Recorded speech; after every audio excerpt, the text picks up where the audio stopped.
Welcome to the Best Academy of Science Nagpur. In previous video we have discussed about synthetic dyes और synthetic dyes में उस previous videos में हम लोग पढ़े कि dyes क्या होती है, क्वालिटीज़ ऑफ डाइज क्या होनी चाहिए, फिर कलर एंड कंस्टिट्यूशन के लिए दो थेरीज हम लोगों ने पढ़े, एक ऑटोविट थेरी और सेकेंड मॉडर्न थेरी या इलेक्ट्रॉनिक थेरी। मॉडर्न थेरी या इलेक्ट्रॉनिक थेरी में हम लोगों ने दो थेरीज पढ़े, वैलेंस बॉन्ड थेरी और दूसरा मॉलिक्यूलर ऑर्बिटल थेरी। वहाँ पर मैंने बताया कि कॉन्जुगेशन जैसे जैसे बढ़ता है वैसे वैसे लैम्बडा मैक्स की वैल्यू ये लॉन्गर वेवलेंथ के तरफ शिफ्ट क्यों होती है। उसके बाद में हम लोग आए क्लासिफिकेशन ऑफ डाइज के तरफ। डाइज का क्लासिफिकेशन किए, पहला classification that is based on the chemical composition or the structure and what type of chromophore and oxochrome are present, and second classification was based on the mode of application कि how the dyes are applied on any article. So अभी इस video में हम लोगों को पढ़ना है कि कुछ synthesis और properties of some dyes. So synthesis, properties and uses of dyes. सो चार डाइज हम लोगों को यहाँ पर हमारे सिलेबस में पढ़ना है। एक है हमारे पास में कॉन्गो रेड, दूसरा जो डाई पढ़ना है मुझे क्रिस्टल वायलेट, तीसरा जो डाई पढ़ना है मुझे एलिजरीन और चौथा जो डाई पढ़ना है मुझे उसे फिनोफ्थैलिन कहेंगे। तो ये चार डाइज का मुझे मेथड ऑफ प्रिपरेशन देखना है, उसकी प्रॉपर्टीज़ देखना है और उसके यूजेस हम लोगों को देखना है ना। सर हम लोग सिंथेसिस और प्रॉपर्टीज़ और यूजेस में सबसे पहला जो डाई लेने वाले हैं दैट इज कॉन्गो रेड। तो सबसे पहले तो हम लोगों को कॉन्गो रेड के बारे में डिस्क्रिप्शन लिखना पड़ेगा and that are nothing but the properties. So description क्या है सर, डिस्क्रिप्शन क्या लिख सकते हैं सर? कॉन्गो रेड ये एक एजो डाई है। So it is a type of azo dye और एजो डाई में आप लोगों को दिखता है azo group as chromophore, azo group is present as chromophore where as amino group is present, NH2 group is present as oxochrome। तो auxochrome के तौर पर ये प्रेजेंट है। सो देखो यहाँ पर अभी एजो ग्रुप क्रोमोफोर के तौर पर प्रेजेंट है तो अमाइनो ग्रुप प्रेजेंट है ऑक्सोक्रोम के तौर पर। अब सर ये तो उसका इंट्रोडक्शन पार्ट हुआ, इंट्रोडक्शन पार्ट के तौर पर हम लोगों ने बात की है। तो ये एक वाटर सोलुबल डाई है जो वाटर में इजीली सोलुबल हो जाता है और रेड कलर का डाई होता है ये। So it is a water soluble red colour dye and these red colour dye changes its colour to blue in acidic medium. तो एसिडिक मीडियम में ये अपना कलर क्या कर देता है, ब्लू कर देता है and it is used only for dyeing. सबसे पहले तो कॉन्गो रेड को हम सिर्फ कॉटन को ही डाई करने के लिए यूज करते हैं। तो डिस्क्रिप्शन में मैं और भी चीजें लिख सकता हूं कि it is soluble in water, soluble in water and it is the red coloured dye. और यदि हम लोग चलते हैं कि वो कौन सा कलर चेंज करता है एसिड में, सो blue in acidic, blue in acidic medium. So acidic medium में उसका कलर ब्लू हो जाता है। उसके बाद में अगर हम लोग बात करते हैं so it is only for cotton. Sir इसे सिर्फ कॉटन के ऊपर ही अप्लाई किया जाता है। सो और वैसे ही सर ये टेस्टिंग, कोई सॉल्यूशन का एसिडिटी पता करने के लिए भी हम इसे यूज करते हैं। सो टेस्टिंग एसिडिटी ऑफ सॉल्यूशन। तो ये सब इसके प्रॉपर्टीज और यूजेस हुए जो मेयरली थ्योरेटिकल पार्ट है। ये सिंपली कुछ पॉइंट्स आप लोगों को याद रखना है। अब ये तैयार कैसे क्या किया जाता है, ये प्रॉपर्टीज और हम लोगों ने एक दो यूजेस यहाँ पर लिखे हैं ना। सिंथेसिस के तरफ चलते हैं। सो सिंथेसिस में हमें प्रिपरेशन बताना पड़ेगा कि how the Congo red is synthesised in laboratory. तो इसके लिए स्टार्टिंग मटेरियल क्या लगेंगे सर? स्टार्टिंग मटेरियल लगेगा मुझे बेंजीडीन, उसके बाद में मुझे लगेगा नैप्थेनिक एसिड। तो ये बेंजीडीन लेता हूं मैं, बेंजीडीन। सो ये बेंजीडीन लूंगा जहां दो बेंजीन रिंग है और एक दूसरे के साथ में अटैच्ड है सर ये बाइफिनिल। पैरा पोजीशन पर यदि मैं NH2 लगा देता हूं तो ये बन जाता है बेंजीडीन नाम का मॉलिक्यूल।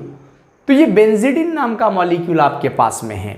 अब हम लोग क्या करेंगे सर, बेंजीडीन कि रिएक्शन हम NaNO2 मतलब सोडियम नाइट्राइट और HCl के साथ में करेंगे। मतलब इसको डायएजोटाइजेशन प्रोसेस भी कहा जाता है, मतलब एजो ग्रुप को इंट्रोड्यूस करना।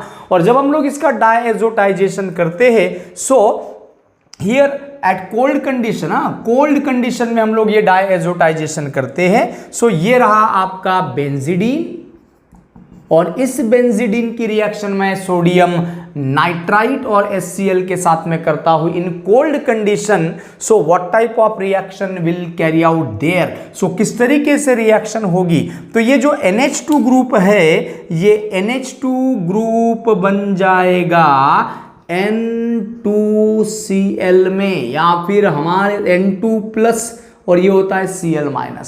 इसको एजो ग्रुप कहा जाता है, या for conveniences I right these group, जो नया आने वाला है N+NCl।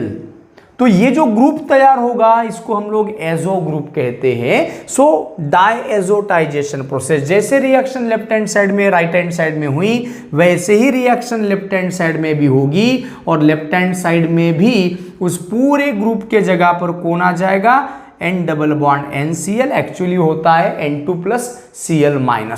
सो सॉल्ट है सर एक्चुअली। सो वो डायएजोटाइजेशन प्रोसेस। अब मैं रिएक्शन की शुरुआत बेंजीडीन, डायएजोटाइजेशन, फिर डायएजोटाइज्ड बेंजीडीन, और बाद में सामने रिएक्शन लिख सकता हूं, लेकिन उतने रिएक्शन लिखने की जरूरत नहीं डिटेल में। मैं सीधा सीधा स्टार्टिंग मटेरियल ले लेता हूं। आपको प्लेन क्वेश्चन रहता है, explain the synthesis and uses, explain the synthesis properties and uses of Congo red. तो आप लोगों को एक स्टेप में जो भी रिएक्शन हो रही है वो रिएक्शन हम लोगों को यहां पर मेंशन करना है। चाहे तो मैं रिएक्शन को ऐसे लेंथी बना सकता हूं, और रिएक्शन का हम लोग लेंथ भी बढ़ा सकते हैं। तो मुझे डायरेक्टली अब लेना है बेंजीडीन, लेकिन कौन सा, डायएजोटाइज्ड बेंजीडीन। तो यहां पर कौन सा ग्रुप आया था आपको पता है, N+NCl,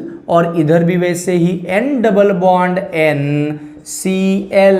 तो डायएजोटाइज्ड बेंजीडीन, सो डायएजोटाइज्ड बेंजीडीन ये हो गया। सर ये डायएजोटाइज्ड बेंजीडीन की रिएक्शन मैं करता हूं नैप्थियोनिक एसिड से। नैप्थियोनिक एसिड कैसे रहेगा, देखो ये रहता है सर बेंजीन रिंग, या फिर आप लोग अल्टरनेट सिंगल डबल बॉन्ड दिखाओ, double bond single bond, double bond single bond, double bond. दूसरे भी बेंजीन रिंग फ्यूज कर दिए तो इसे कहा जाता है नैप्थलीन, नैप्थियोनिक एसिड। सो ये SO3H लगा दोगे आप लोग, और इसी के अपोजिट में लगा दोगे NH2, तो ये कहलाता है नैप्थियोनिक एसिड। सर ये नैप्थियोनिक एसिड है, और अब इनकी रिएक्शन करने जा रहा हूं मैं इस डायएजोटाइज्ड बेंजीडीन के साथ में। मैं चाहे तो रिएक्शन को स्टार्टिंग से लिख सकता हूं, लेकिन कोई भी मतलब नहीं, जितना हमारे कंटेंट में है, जितना एग्जाम में लिखना है उतने रिएक्शन लिख रहा हूं मैं। अब यहाँ पर अगर हम लोग देखते हैं तो NH2 ये एक्टिवेटिंग ग्रुप होता है, मतलब अर्थो पैरा डायरेक्टिंग। सो NH2 के पैरा पोजीशन पर तो कोई हाइड्रोजन है नहीं जो बाहर निकल सकता है, तो NH2 के अर्थो पोजीशन का हाइड्रोजन हमारे काम में आएगा। तो हम लोग ने क्या किए, डायएजोटाइज्ड बेंजीडीन की रिएक्शन किसके साथ में करना है, नैप्थियोनिक एसिड के साथ में करना है, या फिर उसी का आप सॉल्ट भी ले सकते हो, सोडियम सॉल्ट, मतलब H निकाल कर Na अगर लगाओगे तो सोडियम सॉल्ट ऑफ नैप्थियोनिक एसिड भी ले सकते हो। अब रिएक्शन कैसे होगी सर, अब होगा क्या, तो लेफ्ट हैंड साइड में जो N+NCl लिखे हो वहां का Cl निकल जाएगा Cl- के फॉर्म में, और यहाँ का H निकल जाएगा, तो क्या निकलेगा बाहर, HCl। सो -HCl लेफ्ट हैंड साइड में रिएक्शन हो रही है, देखो मैं कैसे लिख रहा हूं प्रोडक्ट। सो benzene ring, left hand side में ही सिर्फ रिएक्शन दिखा रहा हूं मैं, तो ये हो गया सर बेंजीन रिंग, दो बेंजीन रिंग को फ्यूज किया। अब alternate single bond double bond दिखाओ, या डीलोकलाइज पाई इलेक्ट्रॉन क्लाउड दिखाओ। राइट हैंड साइड के पोर्शन को मैं हाथ नहीं लगा रहा हूं, N double bond NCl actually होता है वो N2 प्लस Cl माइनस। उसके बाद में सर यहां पर क्या था, N डबल बॉन्ड N और उसके जगह पर कौन आया है, Cl निकल कर अब ये पूरा का पूरा ग्रुप अटैच कर दोगे, पूरा का पूरा ग्रुप लेकर चल जाओगे लेफ्ट हैंड साइड में। तो लेफ्ट हैंड साइड में लेकर जाओगे तो अब ये मॉलिक्यूल कैसे दिखेगा, ध्यान से देखो। अभी मैं फिर से लिख रहा हूं, बेंजीन रिंग, दूसरी बाजू में उसी के बेंजीन रिंग, नीचे SO3H, ऊपर NH2 और यहाँ का हाइड्रोजन निकल चुका है, मतलब ये जो पोजीशन है अर्थो पोजीशन, तो ये NH2 के बाजू वाला कार्बन अब नाइट्रोजन के साथ में अटैच्ड हो जाएगा। सर अब ये रिएक्शन आपने लेफ्ट हैंड साइड में होते हुए दिखाए, अब आप लोग क्या करोगे, जैसे रिएक्शन लेफ्ट हैंड साइड में हो रही होगी वैसे ही रिएक्शन राइट हैंड साइड में भी हो रही होगी। यहाँ पर भी वैसे ही Cl निकलेगा, Cl माइनस के फॉर्म में H के साथ, मतलब 2 moles of naphthionic acid we have to consider here. और यहाँ पर अब मॉलिक्यूल को उल्टा कर देना पड़ेगा, मॉलिक्यूल को उल्टा करोगे तो इस तरीके से कुछ आपको मिलता है। राइट हैंड साइड का पोर्शन NH2 ऊपर, SO3H नीचे, और उसी को आप लगा दोगे फिर से बेंजीन रिंग और नाइट्रोजन और NH2 के अर्थो पोजीशन का कार्बन आप अटैच कर दोगे। सो इस तरीके से यहाँ पर अब मिला है कौन सा कंपाउंड, तो ये जो कंपाउंड आप लोगों को दोस्तों मिल रहा है, कितने HCl बाहर निकल रहे, twice, so minus twice HCl arrow के ऊपर ही मैंने लिख दिया। तो ये जो कंपाउंड है इसे हम लोग कहते हैं कॉन्गो रेड। एक तो 2.5 मार्क के लिए आपको क्वेश्चन रहेगा, explain the synthesis properties and uses of Congo red. तो ये सब आप प्रॉपर्टीज यूजेस लिखोगे और बाद में सिंथेसिस में केमिकल रिएक्शन लिखोगे आप लोग बैलेंस्ड, और साथ में उसकी थ्योरी कैसे लिखोगे, theory diazotized benzidine on reaction with 2 moles of naphthenic acid it gives a Congo red. So this is the reaction. कभी कभी आपको 1 मार्क के लिए क्वेश्चन रह सकता है कि draw the structure of Congo red, सिर्फ कॉन्गो रेड का स्ट्रक्चर ही ड्रॉ करो। So you have to mention only the structure of Congo red. तो इतना बड़ा स्ट्रक्चर हम लोगों को याद रखना पॉसिबल नहीं होता, सो बेहतर है कि हम वो कैसे तैयार होता है ये समझ ले। सो वहां पर हमारे दोनों क्वेश्चन कवर हो जाते हैं, explain the synthesis properties and uses of Congo red, या फिर draw the structure of Congo red dye. So this is the first dye that we have to discuss. So Congo red के बारे में हम लोगों ने बात की है, और ये जो Congo red है ये हमारे पास जितने भी सिंथेटिक डाइज है उन सभी सिंथेटिक डाइज में से सबसे पहले अगर कोई डाई बनाया गया लेबोरेटरी में तो वो है Congo red. So this was the first synthetic dye, namely Congo red. So properties, uses and synthesis of Congo red. Now we have to move towards the second dye that we have to discuss, and that is crystal violet. So crystal violet की हम लोग बात करेंगे, उसकी भी synthesis properties और uses हम लोग लिखते हैं। So synthesis प्रॉपर्टीज या यूजेस ये आप लोगों को इजीली याद रह सकता है, आप उस सीक्वेंस से अगर याद रखते हो। So second that is dye we have to discuss, and that is crystal violet. So crystal violet, तो as name suggest कि यहाँ पर अगर हम लोग क्रिस्टल वॉयलेट की अगर बात करते हैं, so crystal violet is example of that is triphenyl methane dye. So it is triphenyl methane dye, और ये सब चीजें हम लोग प्रीवियस वीडियोस में बात कर चुके हैं कि ट्राइफिनिल मीथेन डाई किसे कहा जाएगा, कौन सा ग्रुप क्रोमोफोर रहेगा। सो क्रोमोफोर रहता है para quinonoid group. So para quinonoid group is present as chromophore, chromophore के तौर पर प्रेजेंट है, तो वैसे ही sir NH2 group amino group या substituted amino group is present as auxochrome. अब क्रोमोफोर ऑक्सोक्रोम भी हम लोग प्रीवियस वीडियो में पढ़ चुके हैं डिटेल में। उसके बाद में हम लोग उसके प्रॉपर्टीज में हम लोग एक बात कह सकते हैं कि it is also soluble in water, water में सोलूबल है।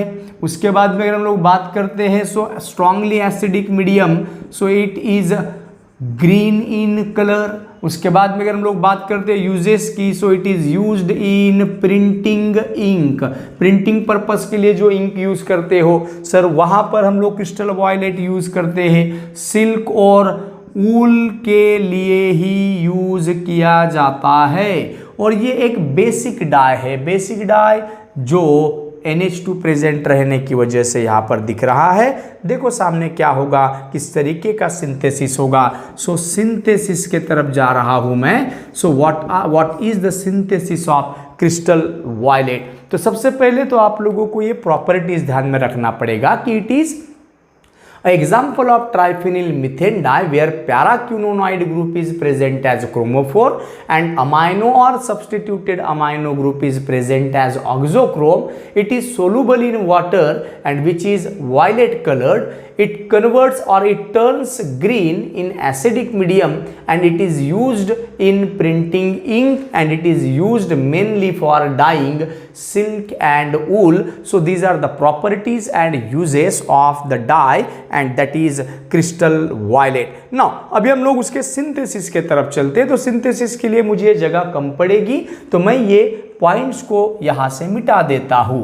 एक बार ध्यान से देख लीजिए, triphenyl methane dye, paraquinonoid group as chromophore, amino or substituted amino group is oxochrome, soluble in water, violet in color, green in acidic medium. It is used as a printing ink. It is used to dye silk and wool mainly. So ये सब हो गए उसके properties and uses। अब हम उसके synthesis के तरफ चलते हैं। तो synthesis के लिए आप लोगों को क्या करना पड़ता है, starting material लेना होता है carbonyl chloride, C double bond O Cl, C double bond मतलब कार्बोनिल और हाइड्रोजन के जगह पर क्लोरीन लगा दिए तो सर ये बन गया कार्बोनिल क्लोराइड, या फिर यही होती है पॉइजनस फॉस्जीन गैस। और उसकी रिएक्शन मैं करता हूं NN डाइमिथिल एनिलीन के साथ में। Aniline, benzene ring, nitrogen, alternate single double bond दिखाना चाहते हो तो अल्टरनेट सिंगल डबल बॉन्ड दिखा दो। NH2 तो ये रहा सर हमारा एनिलीन। डेफिनेटली अर्थो पोजीशन पर, मेटा पोजीशन पर, पैरा पोजीशन पर हाइड्रोजन है, लेकिन सादा एनिलीन नहीं लेना है तो मुझे उसका इलेक्ट्रॉन डोनेटिंग पावर बढ़ाने के लिए मुझे लेना पड़ेगा CH3 CH3, मतलब डाइमिथिल नाइट्रोजन पर लगे हैं दोनों, NN डाइमिथिल एनिलीन। सो ये हो गया हमारा स्टार्टिंग मटेरियल फॉस्जीन गैस और NN डाइमिथिल एनिलीन। अब ये नाइट्रोजन के पास होती है लोन पेयर और बेंजीन रिंग पर नाइट्रोजन वाला ग्रुप लगे रहना, that gives it's electron donating power. CH3 उसके इलेक्ट्रॉन डोनेटिंग पावर को बढ़ा रहे हैं, तो रिएक्शन एक तो अर्थो पोजीशन पर हो सकती है, नहीं तो पैरा पोजीशन पर हो सकती है। पैरा पोजीशन पर होगी स्टेरिक हिंड्रेंस की वजह से, मतलब N अर्थो पोजीशन पर भी रिएक्शन हो सकती है, लेकिन ये बल्कि ग्रुप के कारण अर्थो पोजीशन पर रिएक्शन फिजिबल नहीं होती, पैरा पोजीशन पर रिएक्शन फिजिबल होगी। इसलिए पैरा पोजीशन का हाइड्रोजन मैं दिखाऊंगा, that is nothing but the reaction centre. Sir मुझे ऐसे 2 मोल्स लेने पड़ेंगे, तो 2 मोल्स लेता हूं मैं यहां पर फिर से वैसे ही NCH3 CH3 और वैसे ही पैरा पोजीशन का H।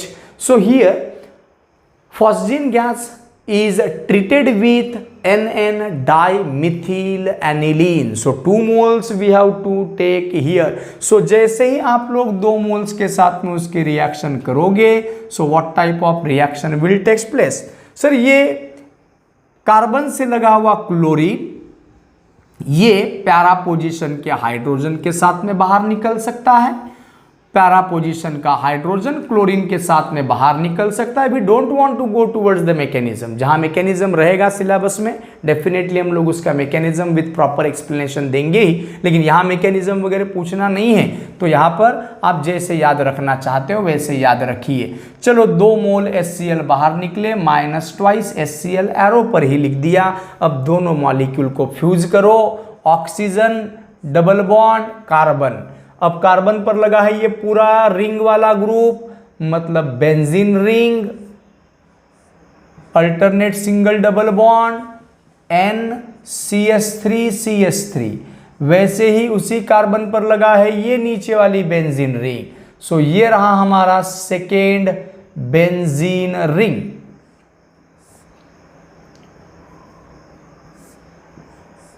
Alternate single double bond दिखा रहे हैं आप लोग, और यहां पर भी वैसे NCH3CH3। सर इसको कहा जाता है Michler's ketone. So this is Michler's ketone, C double bond O, carbonyl group के दोनों साइड में लगे हैं फिनिल ग्रुप के कार्बन, और साथ साथ बेसिक अमाइनो ग्रुप प्रेजेंट है, तो इस तरीके के कीटोन को कहा जाता है मिशलर्स कीटोन। अब इस मिशलर्स कीटोन की रिएक्शन मैं करता हूं फिर से तीसरे NN डाइमिथिल एनिलीन के साथ में। सो फिर से मैं उसकी रिएक्शन कर रहा हूं, benzene ring, alternate single double bond NCH3CH3 और पैरा पोजीशन का हाइड्रोजन। पैरा पोजीशन का हाइड्रोजन ये रिएक्शन सेंटर है due to the electron donating power of these ortho para directing group. So para position का हाइड्रोजन रिएक्ट होगा, carbon oxygen के बीच में डबल बॉन्ड है, मतलब एक स्ट्रॉन्ग सिग्मा बॉन्ड, एक weak pi bond. Weak pi bond टूट जाएगा, वीक पाई बॉन्ड टूटने के बाद electron pair will deposited on the more electronegative oxygen. Oxygen will acquire negative charge, carbon will acquire positive charge. Carbon positive, oxygen negative पर जाएगा ये acidic H+, मतलब वो बन जाएगा OH, और कार्बन पर जाकर अटैक करेगा ये पूरा का पूरा रिंग वाला पोर्शन। अब मैं मॉलिक्यूल को थोड़ा सा मेरे कन्वीनियंस के हिसाब से उल्टा लिख देता हूं, C डबल बॉन्ड O, यही था ना कंपाउंड आप लोगों का, और यहां पर था आपका बेंजीन रिंग। मैं मेरे कन्वीनियंस के हिसाब से यहां पर लिख रहा हूं मॉलिक्यूल को,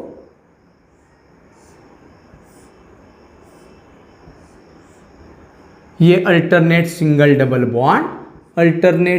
डबल बॉन्ड, कार्बन ऑक्सीजन के बीच का बॉन्ड टूटा, यहां पर साथ में लगा है NCH3CH3, यहां पर भी वैसे ही लगा हुआ है NCH3CH3, तो ये बन गया सर हमारा कंपाउंड। कार्बन ऑक्सीजन के बीच का बॉन्ड टूटा, अब ऑक्सीजन के ऊपर कौन जाएगा, हाइड्रोजन, और पूरी की पूरी रिंग अटैच हो जाएगी आपके इस कार्बन पर। सो कार्बन पर आकर रिंग अटैच हो रही है। सो दिस इज द स्ट्रक्चर, जैसे लिखना है वैसे लिखो, उसको लेफ्ट हैंड साइड में लिखो, राइट हैंड साइड में लिखो, जैसे आपको कन्वीनियंट लगे वैसे। तो ये जो कंपाउंड बना है दोस्तों, ये है कार्बन पर OH लगा रहना, मतलब alcohol, carbinol. So carbinol compound बना, no need to mention its particular name. So here we are getting carbinol compound. तो सर यहां पर सिंपली एडिशन हो रही है। सो एडिशन के बाद आपको क्या मिल रहा है, कार्बिनॉल कंपाउंड मिल रहा है। अब सर ये नाइट्रोजन के पास होती है लोन पेयर ऑफ इलेक्ट्रॉन, और ये लोन पेयर ऑफ इलेक्ट्रॉन जो है दोस्तों, लोन पेयर ऑफ इलेक्ट्रॉन, अब आप इसको कैसे लिखोगे, OH ऊपर लिखो और ये रिंग को ऐसे राइट हैंड साइड में टिल्ड कर दो, जैसे आपको कन्वीनियंट लगे वैसे। ऊपर लिख देता हूं मैं OH और इसको राइट हैंड साइड में लिख देता हूं मैं। सो मेरे कन्वीनियंस के हिसाब से मैं मॉलिक्यूल के स्ट्रक्चर ड्रॉ कर रहा हूं। तो ये रहा हमारा कार्बिनॉल कंपाउंड। अब होगा क्या, तो सर ये नाइट्रोजन तीन लोन पेयर वाले नाइट्रोजन है, मतलब बेसिक नेचर इंपार्ट करता है। मतलब ऐसे कंपाउंड को अब मैं HCl के साथ में क्या करता हूं, रिएक्ट करता हूं हाइड्रोक्लोरिक एसिड के साथ में। हाइड्रोक्लोरिक एसिड के साथ में जब रिएक्ट करूंगा तो नाइट्रोजन, अब ये भी रिंग है, ये भी रिंग है, ये भी रिंग है, तीन में से कोई भी एक रिंग का मैं कैलकुलेशन करता हूं। यहां पर नाइट्रोजन के पास lone pair of nitrogen and pi bond of benzene ring are conjugated, it means they are separated by one single sigma bond. Lone pair से बन जाएगा पाई बॉन्ड का बन जाएगा ऐसे ही निगेटिव चार्ज, फिर निगेटिव चार्ज से पाई बॉन्ड का बन जाएगा ऐसे ही निगेटिव चार्ज। और इस तरीके से मतलब अब कार्बन बेंजीन रिंग के साथ में डबल बॉन्ड बनाएगा, और कार्बन बेंजीन रिंग के साथ में यदि डबल बॉन्ड बनाता है तो अब OH को निकलना पड़ेगा, और OH को निकालने के लिए मेरे पास है एसिड का H+, मतलब यहां निकलने वाला है OH H के साथ, मतलब -H2O, और राइट हैंड साइड के स्ट्रक्चर में मैंने रेजोनेंस ड्रॉ किया है कार्बन। मैं पहले लेफ्ट हैंड साइड के स्ट्रक्चर ड्रॉ कर देता हूं, आप लेफ्ट हैंड साइड के स्ट्रक्चर के भी रेजोनेटिंग स्ट्रक्चर ड्रॉ कर सकते थे। तो ये लेफ्ट हैंड साइड का स्ट्रक्चर मैंने जैसे के वैसे ड्रॉ किया, नाइट्रोजन CH3 यहां पर भी वैसे ही नाइट्रोजन CH3 और वैसे ही यहां पर कार्बन और बेंजीन रिंग के बीच में बन जाएगा डबल बॉन्ड, क्योंकि नाइट्रोजन ने बेंजीन रिंग के साथ में डबल बॉन्ड बनाया है अपनी लोन पेयर से, और नाइट्रोजन के साथ कौन लगे हैं CH3। नाइट्रोजन ने अपनी लोन पेयर खो दिया है, इसीलिए नाइट्रोजन के ऊपर आ जाएगा पॉजिटिव चार्ज। सर ये पाई बॉन्ड बेंजीन रिंग का पाई बॉन्ड यहां शिफ्ट हो जाएगा, और इसीलिए आपने कहते कि पैरा क्यूनोनॉइड ग्रुप ये क्रोमोफोर के तौर पर प्रेजेंट है, और ये ऑक्सोक्रोम के तौर पर प्रेजेंट है सब्स्टिट्यूटेड अमाइनो ग्रुप। और ये जो नाइट्रोजन पॉजिटिवली चार्ज्ड है बेशक ओ HCl के Cl- के साथ में क्या बना देगा, तो आयोनिक टाइप का कंपाउंड बनाएगा, सॉल्ट बनाएगा। सर ये हाइड्रोक्लोराइड सॉल्ट के फॉर्म में यूज करते हैं। सर ये बेसिक टाइप का डाई है। यूजेज सिंथेसिस में क्या लिखोगे, ये तो रिएक्शन हो गई। Phosgene gas on reaction with 2 moles of NN dimethyl aniline it gives a Mishler ketone which further reacts with NN dimethyl aniline and gives carbinol compound.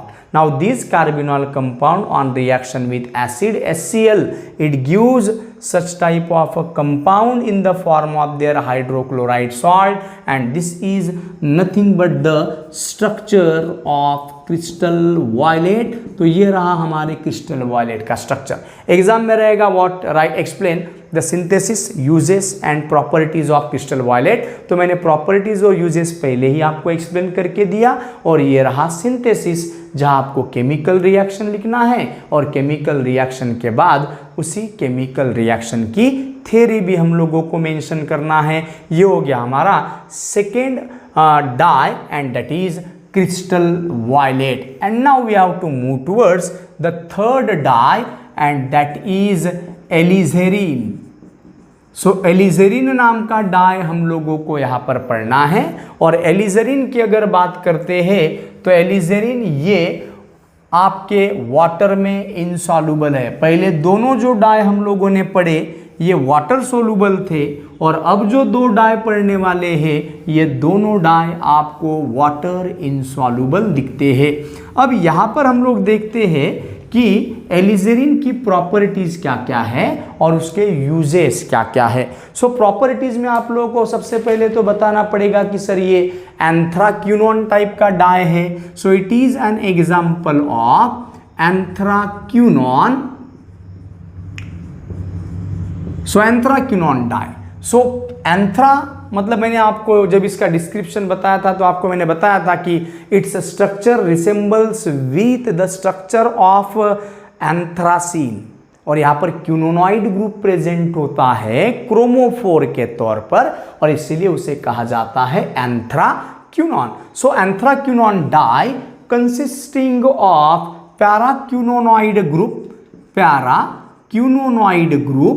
As chromophore so chromophore के तौर पर present है आप लोगों का paraquinonoid group, और OH group hydroxy group is present as auxochrome. Sir उसके बाद में अगर हम लोग बात करते हैं, so it is used as mordant dye. Mordant dye का मतलब हम लोगों ने क्लासिफिकेशन में बताया आप लोगों को कि जब आपका डाई ये इंसॉल्युबल रहेगा वाटर में, तो ऐसे केसेस में उस डाई को अप्लाई करने के लिए कोई आर्टिकल के ऊपर आपको मीडिएटर की जरूरत पड़ती है, मॉर्डेंट की जरूरत पड़ती है, बाइंडिंग मटेरियल की जरूरत पड़ती है। तो सर हम लोग क्या करते हैं, सर बाइंडिंग मटेरियल की मदद से सर हम लोग एक तो टैनिक एसिड लेते हैं, नहीं तो फिर मेटल आयंस लेते हैं। सो ये हो गया मॉर्डन डाई के तौर पर हम लोग यूज करते हैं। सर ये सोलुबल इन अल्कली है, सोलुबल इन अल्कली, और उस अल्कली में इसका कलर आप लोगों को दिखता है पर्पल कलर। सर ये हो गए उसके कुछ प्रॉपर्टीज और कुछ यूजेस। अब हम लोग उसके सिंथेसिस के तरफ अगर चलते हैं, तो सिंथेसिस के लिए आप लोगों को दो चीजें लेनी होती है। एक होता है एक थैलिक एनहाइड्राइड नाम का कंपाउंड, और दूसरा होता है कैटिचॉल, मतलब 1,2-डाइहाइड्रोक्सीबेंजीन। ऐसे दो स्टार्टिंग मटेरियल। सो थैलिक एनहाइड्राइड, तो ये रहा आपका benzene ring, alternate single double bond, ये C double bond OOH, sir ये बेंजोइक एसिड, अर्थो पोजीशन पर बाजू वाले ही कार्बन पर फिर COOH लगाओगे, इसको थैलिक एसिड कहा जाता है। सर थैलिक एसिड में दोनों COOH एक दूसरे के एडजेसेंट पोजीशन पर है, so they can interact with each other and on by simply heating water molecule can get removed, और वाटर मॉलिक्यूल बाहर निकल गया थैलिक एसिड से, तो थैलिक एसिड का वाटर निकला है phthalic anhydride. Sir phthalic anhydride तैयार हुआ है। अब ये थैलिक एनहाइड्राइड जब लिखेंगे हम लोग, तो रिएक्शन हम लोग यही से शुरू करेंगे थैलिक एनहाइड्राइड से। तो ये रहा सर दोनों कार्बन को attach oxygen, and now these phthalic anhydride is heated with catechol. So catechol का मतलब होता है सर 1,2-डाइहाइड्रोक्सीबेंजीन। बेंजीन पर OH लगाए, उसी के बाजू वाले पोजीशन पर लगाया OH, सो ये 1,2-डाइहाइड्रोक्सीबेंजीन है, या फिर उसी को ही कैटिचॉल कहा जाता है। अभी हम लोग इस कैटिचॉल के साथ में अगर रिएक्शन अगर करते हैं, तो इसको हीट करना पड़ेगा कॉन्सेंट्रेटेड H2SO4 के साथ में। कॉन्सेंट्रेटेड H2SO4 ये एक डिहाइड्रेटिंग एजेंट है जो वाटर मॉलिक्यूल को बाहर निकालने का काम करता है।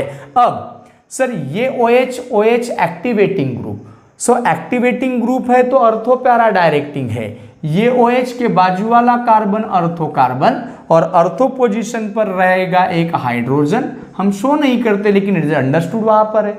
वही ये OH के पैरा पोजीशन पर रहा ये हाइड्रोजन, तो ये हाइड्रोजन ये कार्बन ये हमारे रिएक्शन सेंटर रहेंगे। सो वाटर मॉलिक्यूल निकलेगा कुछ इस तरीके से, थैलिक एनहाइड्राइड का ऑक्सीजन और कैटिचॉल के ये रहे अर्थो पैरा पोजीशन के हाइड्रोजन बाहर निकल जाएंगे ऑक्सीजन के साथ, H2O बाहर निकल गया, और H2O बाहर निकलने के बाद दोनों मॉलिक्यूल को आप फ्यूज कर दो, कंबाइन कर दो, तो ये रहा benzene ring, alternate single double bond, यहाँ पर रहेगा C डबल बॉन्ड O, नीचे भी वैसे ही C डबल बॉन्ड O, और यहाँ पर भी ऐसे ही बेंजीन रिंग को आप फ्यूज करोगे।